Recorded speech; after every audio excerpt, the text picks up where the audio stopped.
because it's getting cooler out, it doesn't mean you have to store away those salads until spring. There are some ways you can make them a little heartier for fall. Christine Snow from Foodland Ontario is here with some great ideas for us this morning. Good morning to you. Good morning. First of all, it smells absolutely delicious in here, and I'm just loving all these gorgeous colors.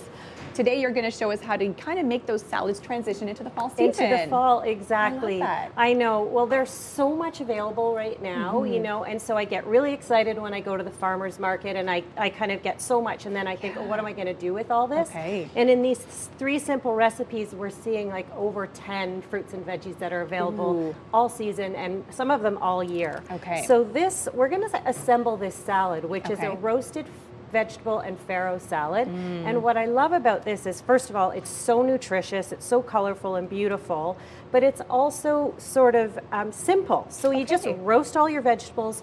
You make, I brought this because this is kind of an unusual veggie. It's called a celeriac or celery root, and it looks like this. So it is in the family of celery, but it doesn't look at all like celery. What does it taste like? It tastes more like a turnip or a parsnip, and once it's roasted, it's really, really sweet. Beautiful. And the thing about this salad is it makes a huge amount, so you can use it as a side, but then it's really, really great as a leftover. So it'll be great for food prepping and eating as a lunch sort of throughout the week. It lasts for a really long time in the fridge. Okay, so what's the dressing we're going to assemble make with the dressing. It's quite a standard dressing, but what elevates it is the roasted garlic.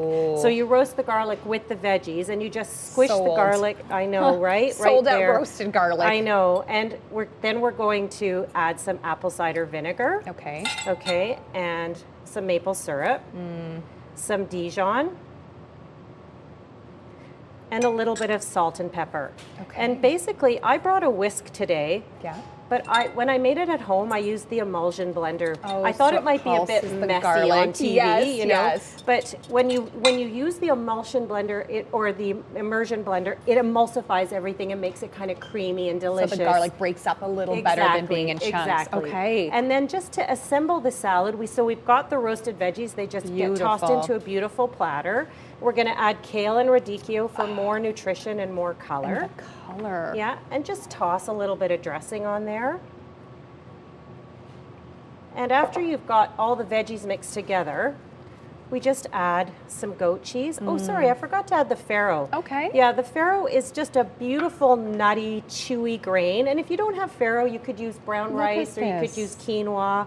We're going to top it with some goat cheese. This is also an Ontario goat cheese. Beautiful. So we do want to remember to shop locally, support our local farmers and our local businesses.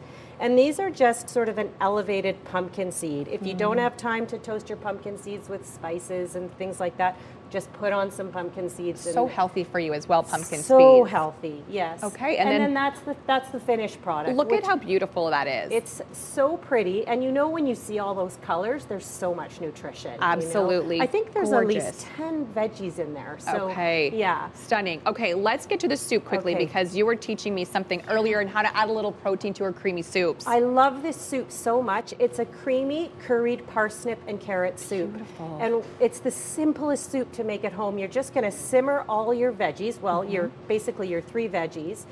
Once it's simmered, you add the silken tofu, and again, use your immersion blender. Okay. And the tofu, I've not used that in soup before, but it actually makes the soup creamy. Yeah. So really rich and delicious, but it also adds so much protein to the soup. I love that idea. So, I was telling you, I find it hard to make these protein filled, so that's such a great simple idea. Such a good idea. And if you've got a vegan or a vegetarian in your family and you want to elevate their protein, I'm always making soup for my mom, and I'm always thinking, how can I make this even more nutritious and more protein packed? Yeah. And all these recipes are available on Foodland Ontario? Yes, and lots more, hundreds more.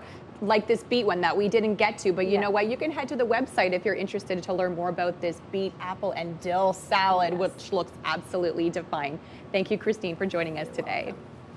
And of course, if you have an idea for us in our morning kitchen, we would love to hear from you. Maybe you're a local chef or a restaurant. Email us yourmorningottawa@ctv.ca.